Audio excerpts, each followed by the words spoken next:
Hello and welcome to the Franchise Tag Podcast with me, your host, Freddie Hall. Welcome back, Adam Martin, as well. This is a little bit of a later show for week 14. Usually we do have it out a little bit earlier than this. We do apologize. Life is life. We just had things on. Some people were ill. Some people were just miserable. I feel like people are going to hear that and think I'm alluding to Adam, but it was me. I mean, I normally am, so it's fine that you can allude it to me. I feel like your on-screen persona. Oh, my on-screen persona is much more cheery, don't you worry? Yeah, exactly. You're a lot more happy and fruitful on the screen than you got to put, you got to put it on, haven't you? I mean, otherwise you won't get anywhere. Right, yeah, you never know who's watching, do you? Exactly. Well, yeah, that's something that I can attest to. You never know who's watching, Well, again, thank you all for liking and sharing our videos on YouTube. Keep making sure you like and subscribe and sharing our social media content as well. It is very good. We are on the lead up to Christmas. It feels like that's come around really quick. I mean, like you said, before podcast, you said you were in London on Saturday. How crazy it was. My Christmas doesn't... Horrific. Yeah. My Christmas doesn't really officially begin until the darts start at Alexandra Palace. And guess what tonight is? The start of the darts. Is it? Oh, okay. Yeah. It's, you know what? I tell people where I live. I live right by Alexandra Palace, and not putting my address in here in case, you never know who's online, but I live very close into that vicinity. And everyone, when I say about the darts, everyone's like, oh gosh, it must be horrific around the darts, all them drunk blokes and all these drunk people, this, that, and the other. Oh, it's the best. I love it. And to be fair, my partner loves it as well. Like, we both really like the atmosphere. It's good fun. I mean, the costumes are great. I've seen already. I don't know. I cannot imagine that you were a huge Scooby-Doo guy, but there was a couple of Velmas. Do you know Velma is from Scooby-Doo? Yeah. I remember a bit of the Scooby-Doo stuff back in the day. Yeah. There was a couple of Velmas. I saw a bunch of bananas. A bunch, not a singular. No, well, you don't want one, do you? That's just, No. I mean, the best I think we've ever had. I mean, there's been some pretty good ones. And the only issue is they do litter at the street a little bit the day after, but I don't overly mind. That gets cleared up quite quickly. But the best one we've ever seen is, Toy Story, the Slinky dog. They were coming down, they were on the bus and we were coming back, and but Woody comes down the stairs, bus laughs. Buzz comes downstairs, bus laughs. The first part of Slinky comes down the stairs with the spring all the way up the stairs, and then the other guy came waddling behind him after him down the stairs, and it made the bus very, very. Everyone laughed. It was good fun, and they were a good laugh as well. That's the funniest. I tell that story a lot because, I sort of think that's sort of the quintessential thing of it's not that bad. Like the dark. Yeah. And it actually goes right into snooker. Yes. But it's very, very much night and day, the same atmosphere. The dark. Very different style of person. So I would imagine.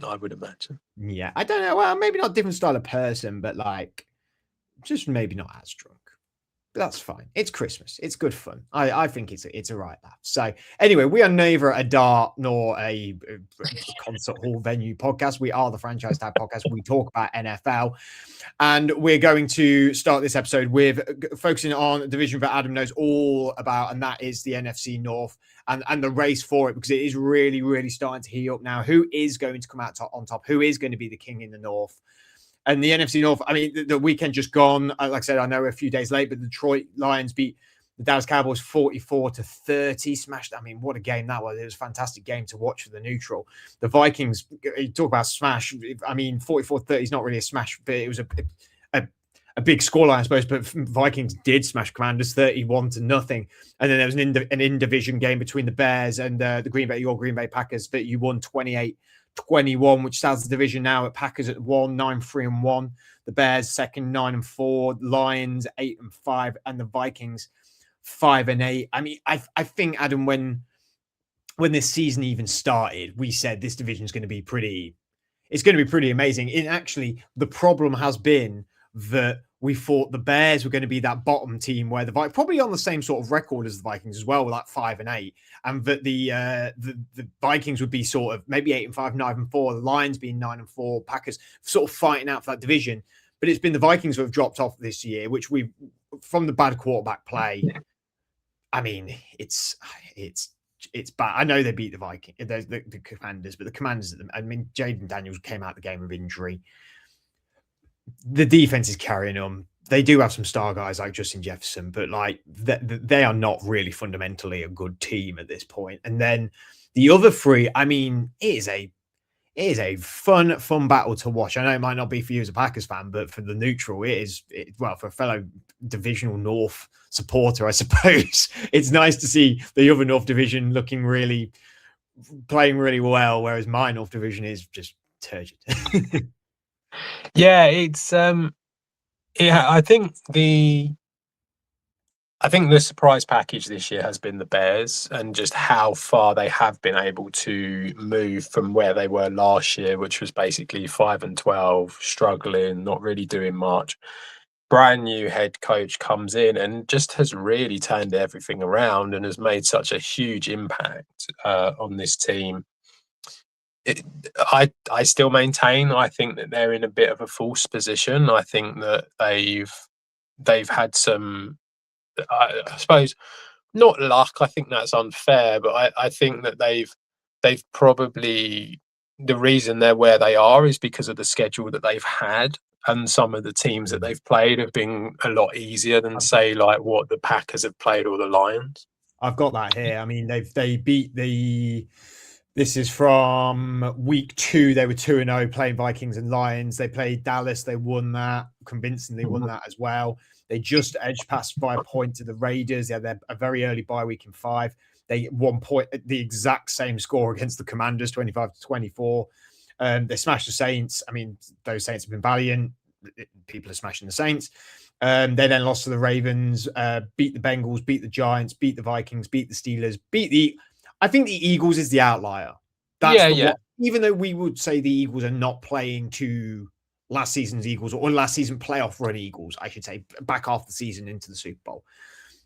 That's the outlier win where I go, all right, that's made my eyebrows raise now that this Bears team's pretty. There's something legit about this team, or maybe about Ben Johnson, I suppose.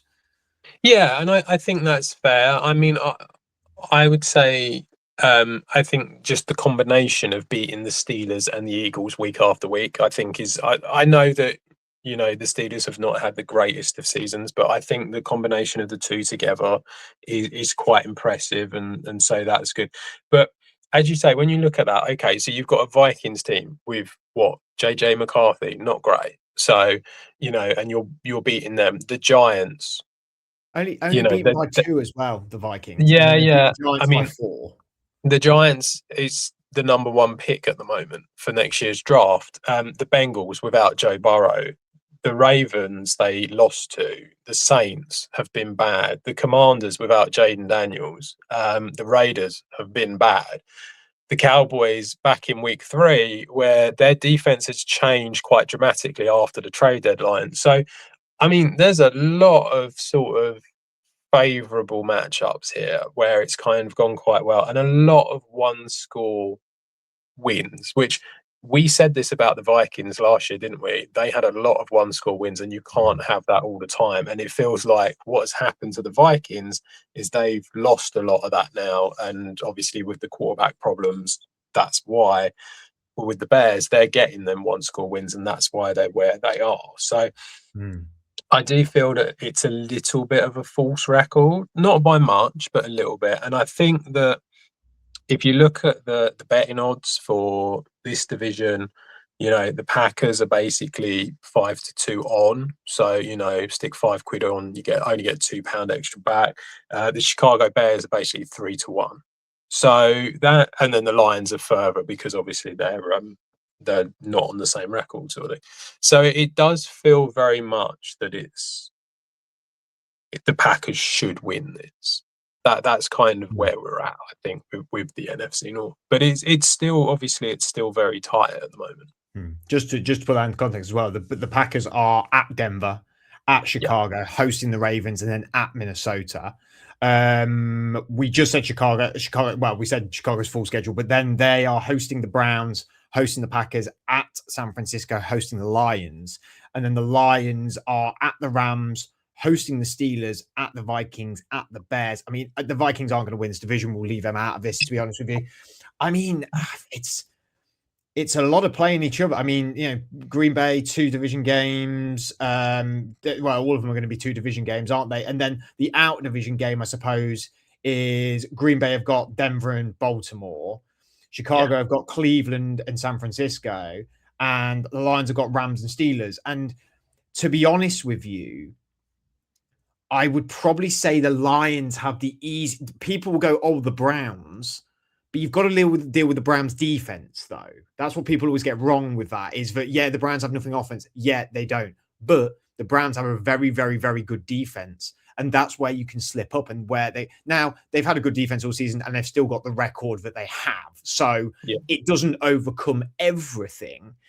And the Bears are on a bit of a heater right now. I know they've just lost to Green Bay, but before that, Vikings, Steelers, Eagles, they're on a bit of a heater. It was a close game with the Packers as well. It was a fun game as well. It was incredibly competitive.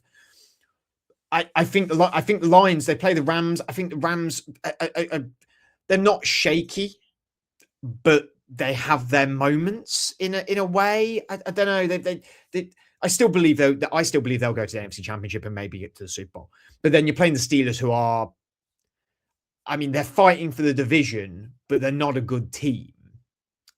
So I've got it as the division ended up with. I've got it as, I think the Packers will win it 11-5-1. The Bears will be 11-6, and the Lions will be 10-7. Is that about what you? So basically, you're saying that they all win 2 and lose 2. Yeah, pretty much for all 3 of them. Which I think is probably a fair assessment, because to be honest, when you actually look at who these teams have got to play, it does kind of feel like there's not actually that many easy games here. I think that the Packers. I would say the Packers are better than the Ravens, and I'd say the Packers are better than the Vikings. So I'd say they're 2 wins. But going away to Denver is tough, and going away to Chicago will be tough as well, because as we just saw, they only just beat them. The fact is the Bears had a chance to sort of like level that up or go for the win. So it was just a bad throw at the end, but it's like they had the chance to do it. So I think it feels like the Packers will end up with 11.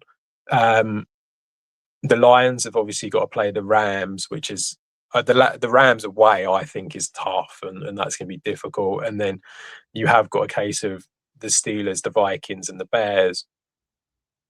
I mean, I would expect them to get at least 1 out of them 3. So probably the Vikings, they definitely win. I expect them to get 1 out of the Steelers and the Bears. And then obviously the Bears, I would expect them to beat the Browns. And I think the Packers could go either way. I think the Lions one could go either way, and the 49ers could go either way. So I think you're probably right, where they all kind of to a certain extent, they've all kind of got what feels like one easy game. Well, not easy, but one game that they definitely should win, and then 3 games that are kind of coin flips, and you feel like they probably definitely get 1 win out of them 3. So going 2-2 in the last 4 weeks probably is what they could all end up doing. I don't think that's that's crazy at all. In that scenario, do you think all 3 get to the playoffs then? Because in my head, I go Lions at 10. I'm not sure Lions 10, and maybe that. I mean, you then look at who they've lost to earlier in the season. I mean, they beat a fair amount of NFC teams who they may be competing. I don't know if that is how it then. If say if the Cowboys, this is just in makeup world, but say if Lions and Cowboys finish on the same record, and the same division record, but they beat the Cowboys, and does the division record then count first? Because they don't play head to head. That Yeah, surely is what it is, isn't it? I'm not overly sure, but I mean, I suppose it depends who it is because the Lions have played the Cowboys and Yeah, beaten that's what them. I'm saying is that, and then beat them. So would they then go ahead? But then let's say the Cowboys are 2-4 in division, but the Lions are 4-2 in division. Is it because the Lions are 4-2 in their own division to then get go ahead? I don't know. But being on the Lions, do you think they're getting a bit of a bad rap at the minute? Because I feel like that no one. I feel like we unfairly, everyone thinks how they've just rose to be this sort of juggernaut out of nowhere, and how many games they won last season, and the progression they've made.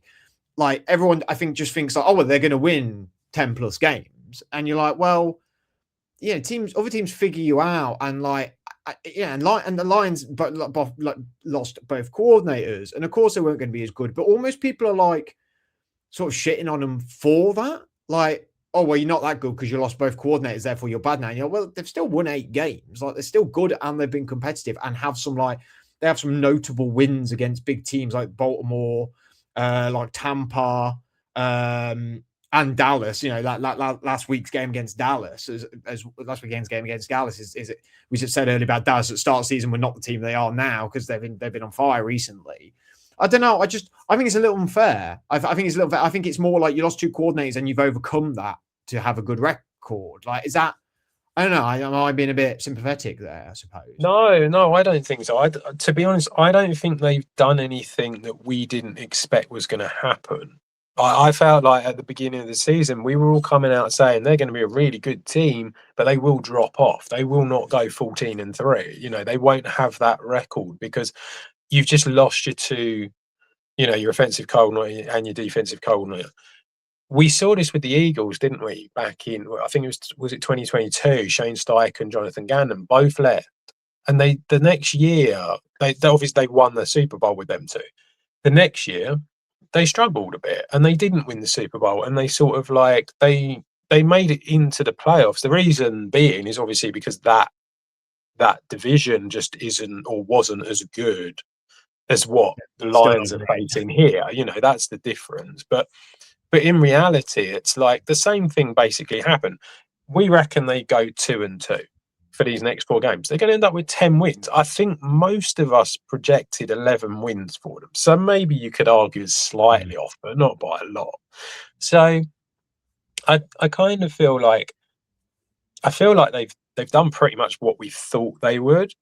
And it wouldn't surprise me if they do a similar thing to what the Eagles did last year, which is kind of go, we promoted from within. It hasn't really worked. I mean, the OC, clearly it hasn't worked. Dan Campbell's taken the job of play calling away from him. So it's like, I think what they might do is in the off season, get themselves a top offensive coordinator to come in and do that, and then you might find that the next year they end up going back up to becoming like a 13-14 win team again. So I think you're right that people are maybe being a little bit harsh on them, and that in reality It's it's not it's a surprise. unrealistic. It's unrealistic expectations, isn't it? Like, Yeah, the Bears now go with 11 wins this season. Suddenly you're like, well, next season we need to be a 10 plus win team, and you're like, well, or maybe we but their need to be schedule's better going than to be 10. so much harder next year. Exactly.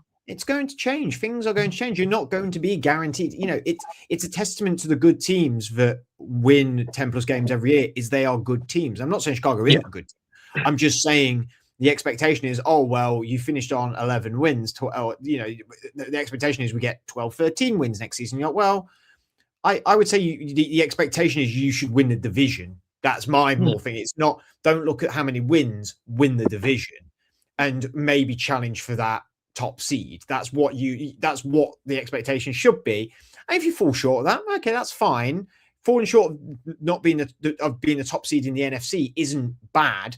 I think you could then be a little bit miffed if you don't win the division. You could go, the progression is we finish second, we keep it competitive the whole time. Next season we should try and win the division. Next season we try and get the NFC top seeding, and then of course they then get into that conversation where you go, well, you got the Super Bowl window, so to speak. Now, it's going to feel like it's going to be open for a while because of Caleb Williams and his age, and that they've got a fairly young defense. They've got fairly young offensive weapons as well. I think they will probably upgrade. They may look to upgrade on DeAndre Swift in the offseason, though he's been fantastic. You could go, well, we could get cheaper in that area, but better, I suppose, if you wanted to go someone who was younger in the draft or in free agency, because it clearly now with Ben Johnson and his offenses he's running in Detroit and in Chicago, it is a plug in and put anyone there scenario, and they run well. Jamal Williams ran really well there. David Montgomery ran well there. And I'm not saying David Montgomery ain't a good player. He's a good player. Jahmyr Gibbs has been phenomenal. And even without Ben Johnson, he's been phenomenal. But he was not the true number one when Ben Johnson was there, even last season. This season, he is the true number one. Montgomery has taken the backseat this year. And you know, you've 7th round draft pick in Carmen Ungai. Like, look at he might even be the starter next year. You know what I mean? He might even go, he's got something about him. And I mean, lucky for me, but picked him up in fantasy football, just saying, and might be able to get some good trade value in the upcoming draft if there's any of our fellow league members listening or watching this. So you're confident your Packers going to win this? Yeah, I pretty much am now. I do feel like it's a 2-2 kind of scenario for all three of these teams. That's probably where they're going to end up being, and obviously that gets them through as winning the division. I don't think they get the number one seed. I think the Rams will hold on for that and get the number one seed. And having looked at the standings just now, I think it's going to be tough for. If all three teams do go 2-2, it's going to be tough for the Lions to get in the playoffs, because you've got, I mean, the Denver, Seahawks, you've got the Seahawks, the 49ers, and the Bears at the moment, who are 10-3, 9-4, 9-4. Obviously, if the Bears go 2-2 and the Lions go 2-2, then the Bears get in.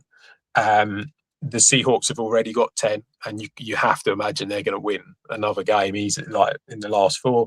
And the 49ers, if they get more than one, and I think the 49ers are a team as well who could quite easily go 2-2. So I do feel like the Lions probably will miss out on it. And you can't say I don't think, it's upsetting, but I think for the it's last just few a years, division. That's all it is. Yeah, for the last few years that you've had, like, I mean, God, the NFC is just it's a fun side of the football at the minute. A really fun side of the football. Let's go to our next topic, being the Raiders, where it's gone wrong. The Las Vegas Raiders, it's gone very wrong for you. They lost last weekend 24-17 to their fellow divisional rival in Denver, currently bottom of the division, 2-11. Only wins coming week 1 against New England Patriots, which the Patriots might not get the number 1 seed because of that loss, which is pretty like crazy when it comes to like the end of the season nearly. And they beat the Tennessee Titans. I mean, who isn't beating Tennessee 20-10? Did lose in overtime to Jacksonville 30-29 in week 9. So it could have easily been a 3-10 scenario. It's just bad. It's just bad. And I actually, the one bright spark I do think their defense has got something. I think there's something there with them. I think they just need a few better draft cycles. But, you know, it was all bright lights, big city at the start of this season with Vegas. Bringing in Pete Carroll, who'd been out the game for a few years. It didn't look pretty towards the end in Seattle either, we should note. He brings in his guy in Geno Smith. We go, well, Geno's good. He did well in Seattle. He's an above average quarterback, a good quarterback. We'd put him in the same category, I suppose, at that point as, what's a fair comparison, I suppose? I think you could argue, who could you argue he was sort of similar to at that time where you're like, he's in that bracket? Gino. I suppose. I mean, he was doing pretty well, wasn't he, at the end for Seattle? But obviously, In a weird kind of way, I would probably say Darnold, because the I was reason that going to say that. I was going to say the reason he Darnold came Baker. in. I was going to say Darnold Baker because it was almost like Baker hadn't Yeah, catapulted himself just yet. yeah, maybe. Not Yeah, just that's yet. And probably fair Darnold has enough. only just sort of had that sort of catapult as well. So Yeah. you could go in that middle bracket. He was like, they're still not sure, but we know what we get and it's reliable sort of sphere. And Yeah.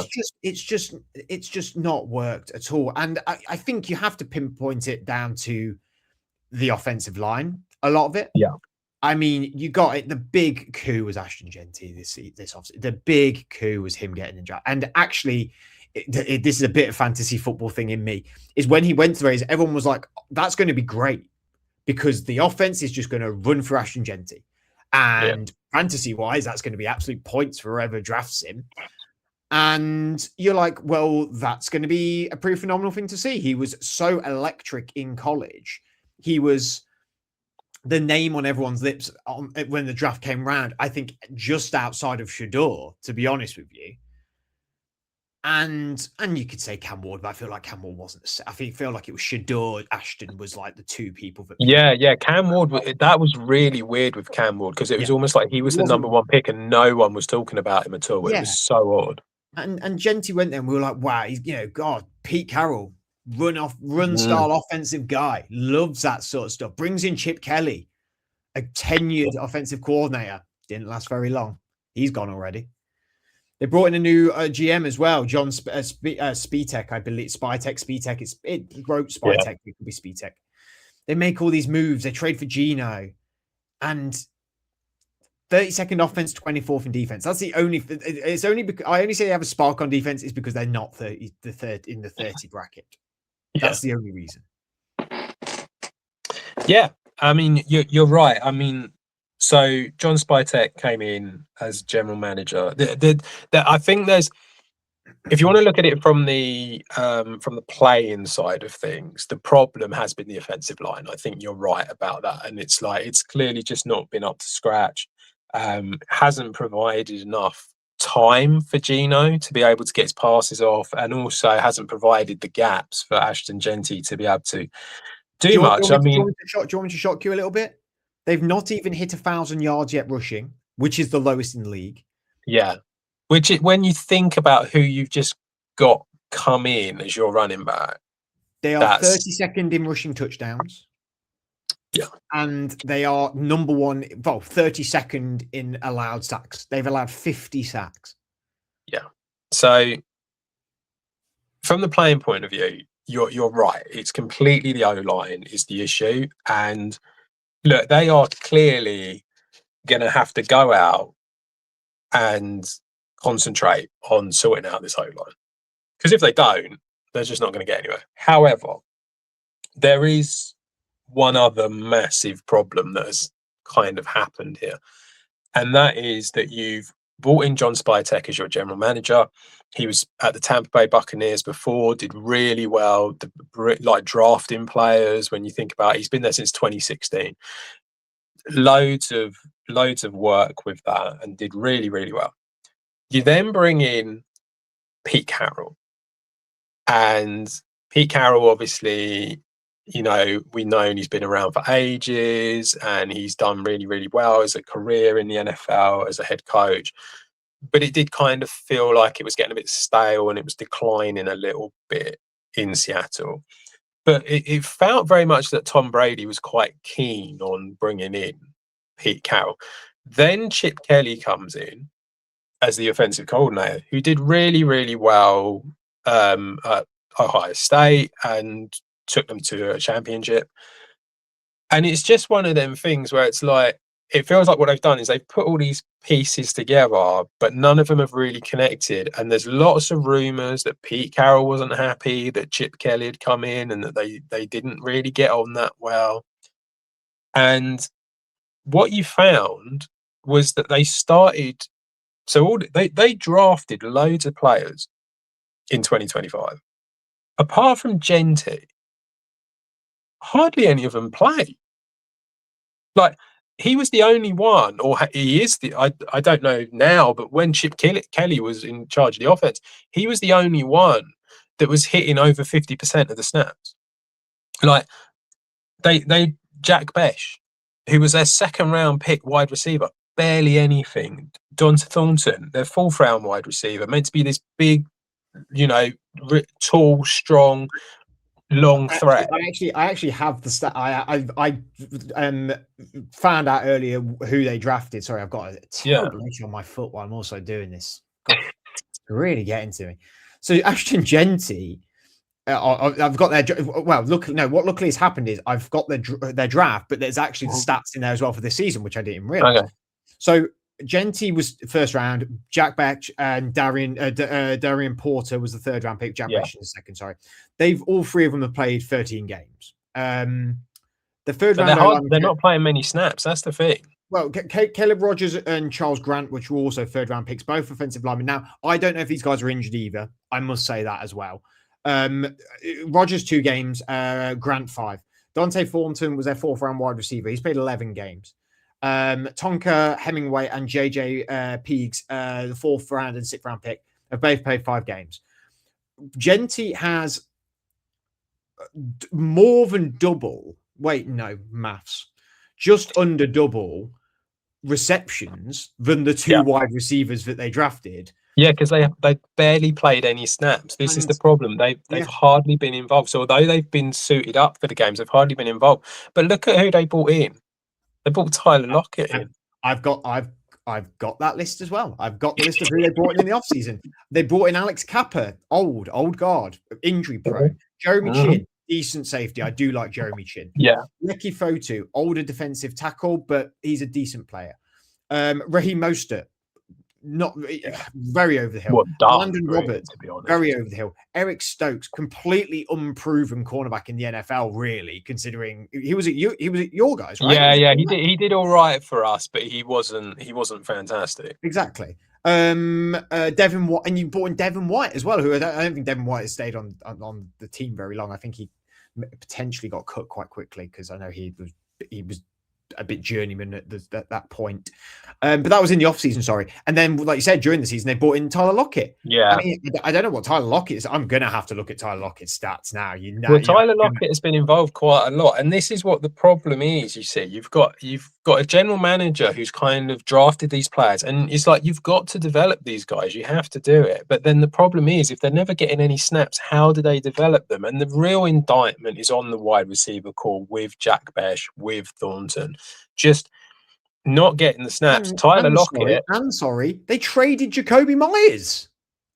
Yeah, well, I can understand that, though, because of the position they were in at the time and they got a pick for him. And so you can kind of sort of think to yourself, okay, fair enough. I get that. I will let you have that one. Yeah, where they were, I can understand it. But it's like, but the thing is, if you're doing that, surely you're trading them and then developing these wide receivers, are you not? Is that not the idea? But from all I've seen, is Geno Smith throwing the ball to Tyler Lockett.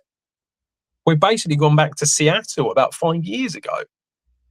And that's the problem. How many games did you coach? So Tyler Lockett's played 6 games, right? Yeah. Bowers has played 10, has been injured. Trey Tucker's played 13. Jack Becker's played 13 as well. He has... So Lockett has had 16 receptions, 20 targets, 16 receptions for 191 yards. Besh has had 21 targets, 16 receptions for 164 yards.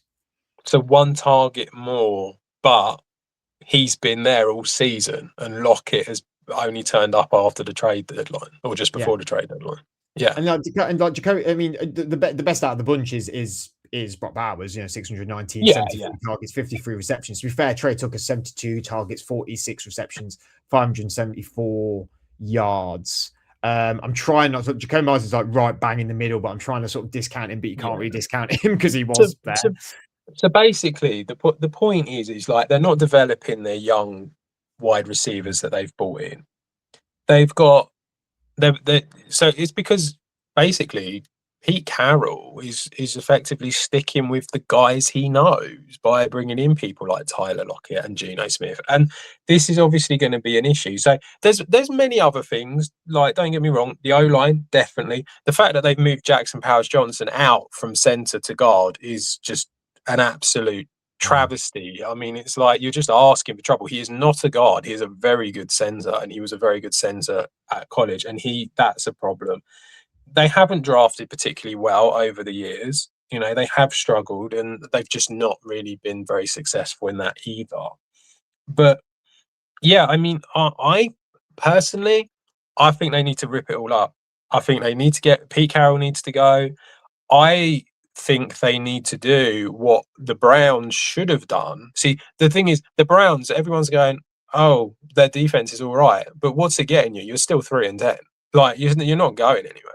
The fact is, they should be doing what the Browns didn't do. They need to be trading Max Crosby and getting the picks in order to refresh this and give everything to John Spytek. Let him run the whole thing.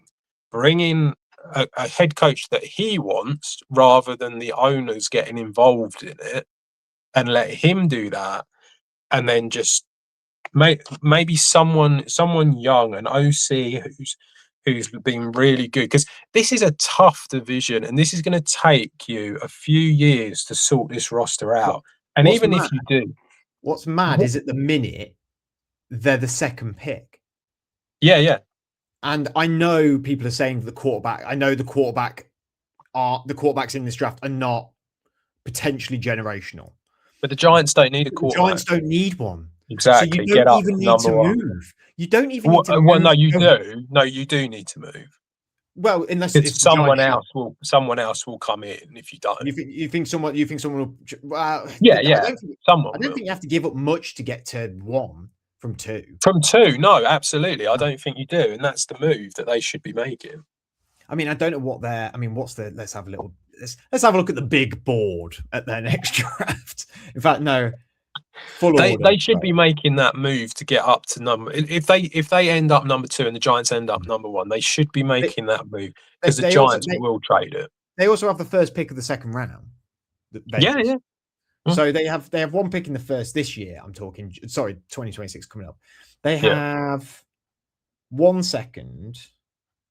But they need to sort of really make a move, because the other thing is they're in a division that they are everyone else is making moves, but also they are not winning anytime soon.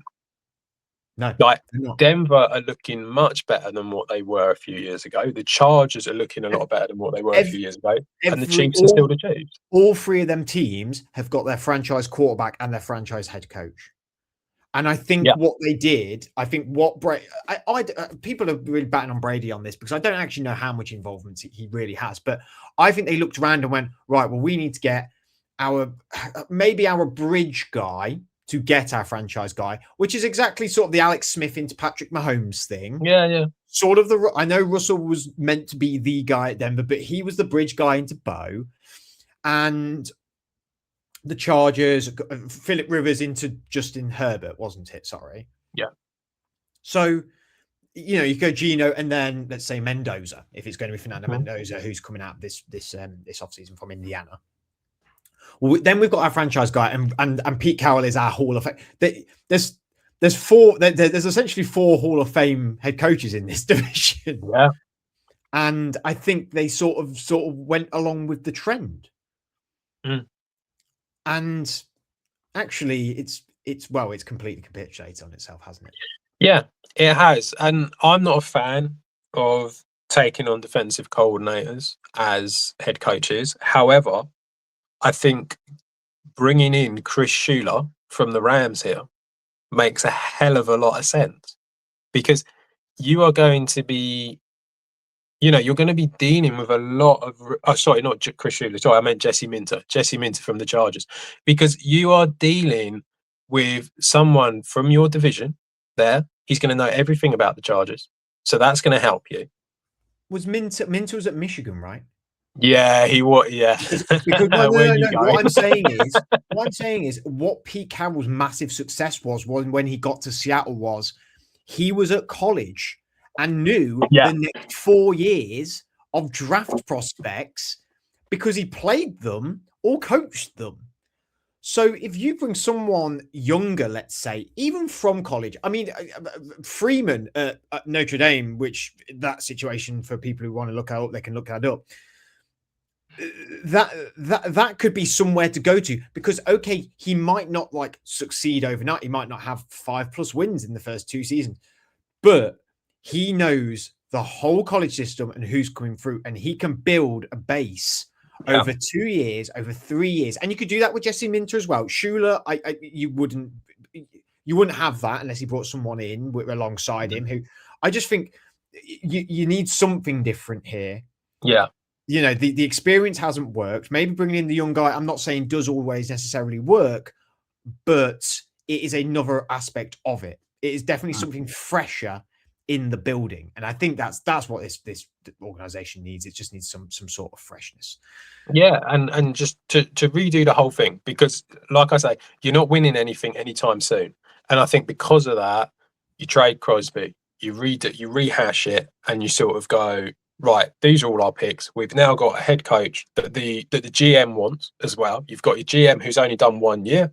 Do that, bring them together, and in time it'll work out. Jobs are good.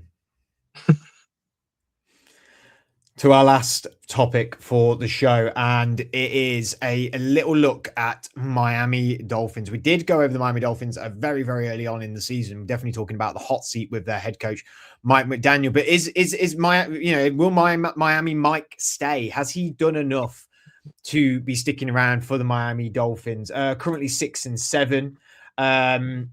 I mean, a month ago, we did a podcast and we said he was on the hot seat. It's time to go. They should go. They should clear it out, get rid of Tyreek Hill, get rid of all their players. They made a few moves, I suppose, towards the trade deadline. We said in the offseason they would be the worst team in the NFL, but currently they're 6-7, like I said, which is the same as the Ravens and the Chiefs. And it's actually better than, this is a long-winded list, the Jets, the Bengals, the Browns, the Titans, the Raiders, the Commanders, the Giants, the Vikings, the Falcons, the Saints, the Cardinals. Are Miami bad? There's a lot of bad teams in the NFL, I can tell you that much. They're more Miami a victim of everyone else being bad, rather than are they bad? Maybe I should rephrase it. Have they been bad enough where they may look for a change? I don't think they're going to. I think they're going to keep him. I don't. It's a really difficult one. I think a lot of the problems that Miami have had, it does feel like it's come down to the general manager, which is why he ended up basically getting fired. And it feels like the team are playing for Mike McDaniel, and in a weird kind of way that it does feel odd, because he doesn't come across. He doesn't come across as your sort of players coach type guy. It feels, I feel like, are your players playing for Dan Campbell? I don't think that would be a shock to anyone if the players were playing for Dan Campbell. But someone like Mike McDaniel, he doesn't come across like that, and he's a different sort of guy, and it does kind of it does feel that he's a bit more, I don't want to say nerdy, but a little bit more sort of like statistical. He's eccentric. He's eccentric. Yeah. I think that's probably right. And it's just, they seem to be playing for him. Like, you can't say they're not. They've just won 4 games in a row. Yeah. Beating the Bills, again, though, it is a who have you beaten in that scenario? Bills, Commanders. Yeah, absolutely. But you would say that the Commanders, Saints, and Jets are on the same level as the Dolphins. Yeah. So they are on a bit of a hot streak. I mean, they're closing out the season at the Steelers, hosting the Bengals, hosting Tampa Bay, at the Patriots. I'm going to say I don't think they win, and I don't think they win any of them games. I don't think that at this point. I think they have a chance to beat the Steelers. I don't think they'll beat the Bengals, and I don't think they beat the Bucks, and I don't think they beat the Patriots. No. So that ends your I think that's fair. I think you're probably right. I don't think they beat the Steelers either, to be honest. So you end 7-10. I mean, he's been McDaniel's been. I know we're sort of harping on the.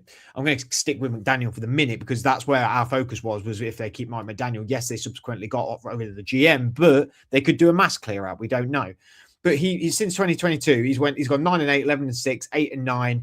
We then theorize that he goes 7-10. Yeah.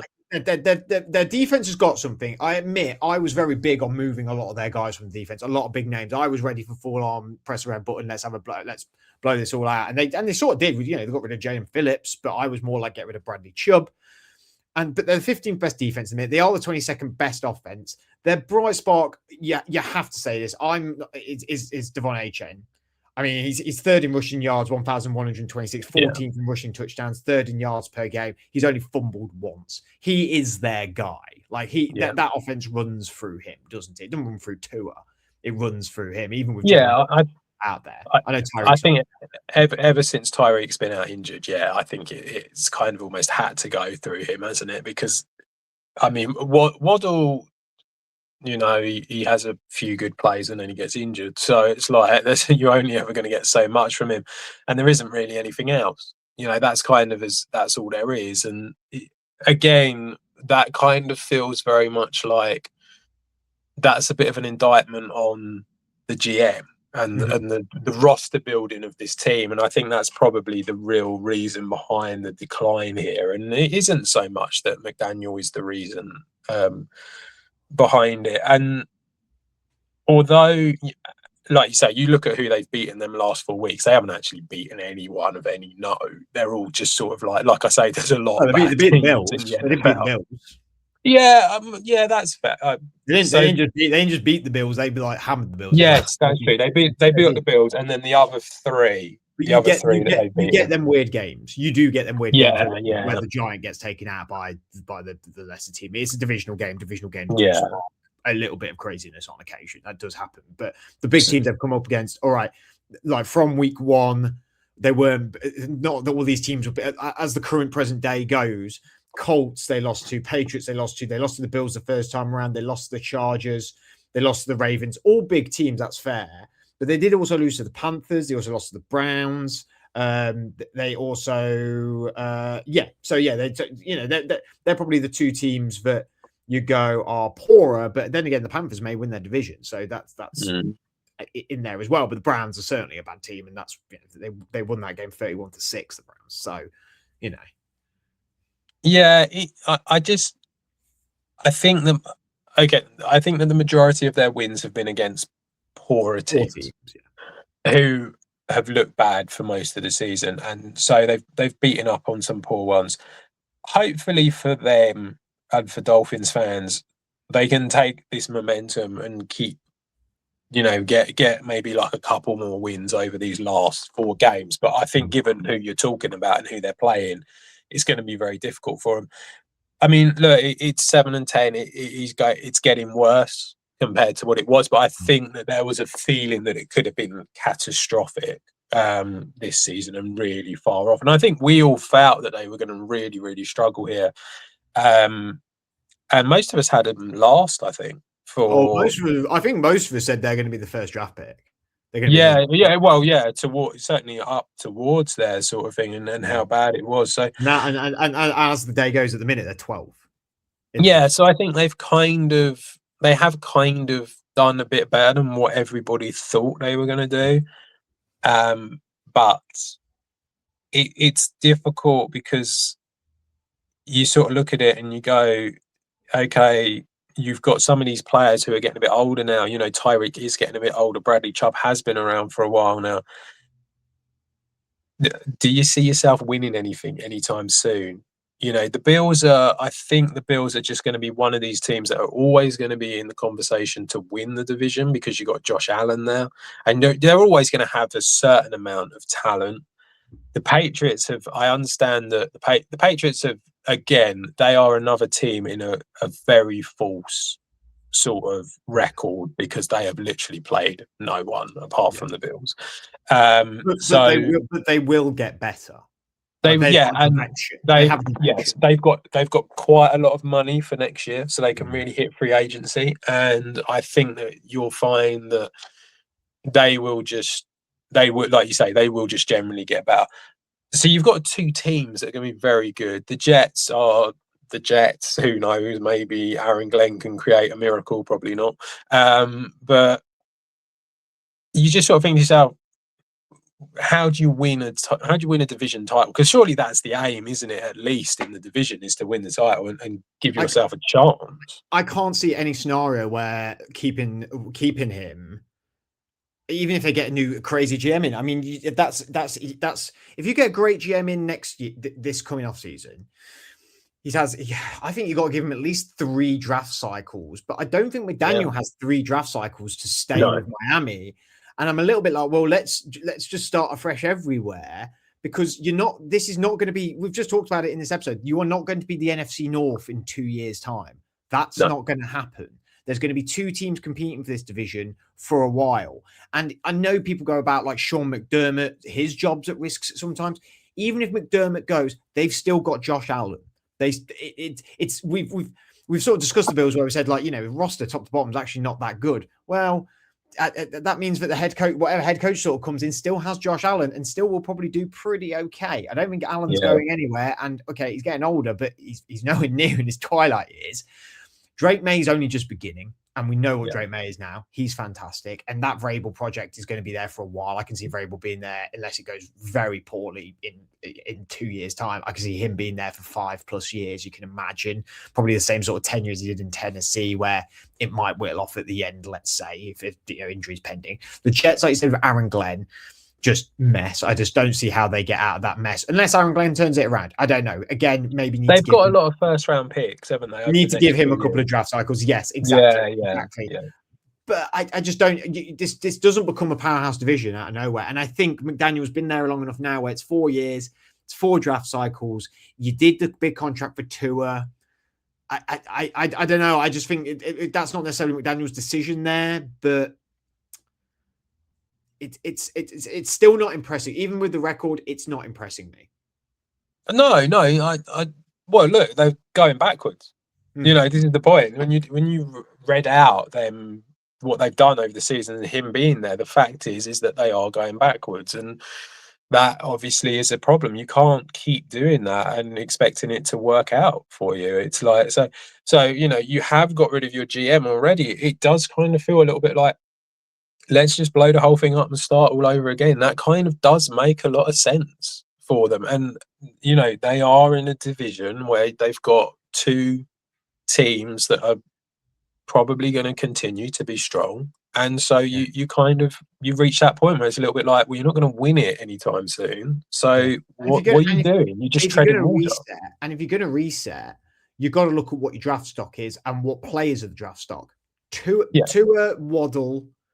I mean, I'm a little bit shocked now thinking about it. I'm a little bit shocked Waddle didn't get traded. It's probably because of the Tyreek Hill injury, because everyone was saying Hill was going to go. He got injured, and then they kept Waddle. So that's why that happened, that transpired. But you've stock now is A-Chain, Tua, Tyreek when he's back, but now he's older and he's got that injury complex around him now a little bit, where he has been injured a few times and then had a significant injury. Waddle, look on the defensive side, Bradley Chubb, you could argue. I know they got in Kenneth Grant, and you're not going to trade him anytime soon because he's going to be on a rookie deal, but obviously not. But there's a few pieces they could still move around where it could feel like full reset in a way, because you've got to get cheaper. I just think it's a little bit. It's like you said, it's going backwards, and then how are we going to go forwards? Is the new GM how we're going to go forwards? I suppose. Yeah, I mean, it probably is to a certain extent, and obviously that makes, you want to get yourself a GM in and someone who's going to sort of be good. I do feel like one guy who definitely people are going to be looking at this year is the Eagles assistant GM, which is Alec Halaby, I believe it is. And he's learned under that is unreal ball knowledge from you there.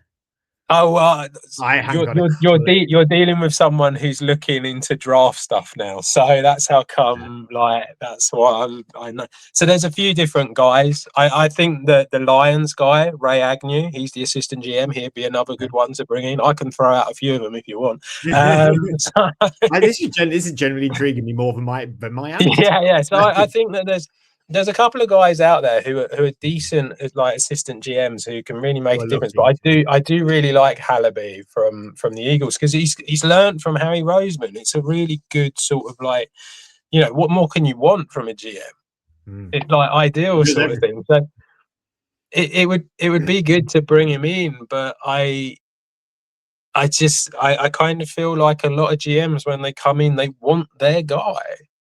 And we were just talking about the Raiders, and you brought in your GM last year, and I don't think he really got his guy. I think that was the ownership that came in and brought in Pete Carroll and messed about with that. And I think you need it all to work together. And sometimes I think the best thing you can do is just rip the band-aid, get rid of the head coach and the GM, and you've already done the GM, so get rid of the head coach The and best start all teams, over again. the best teams have that synergy.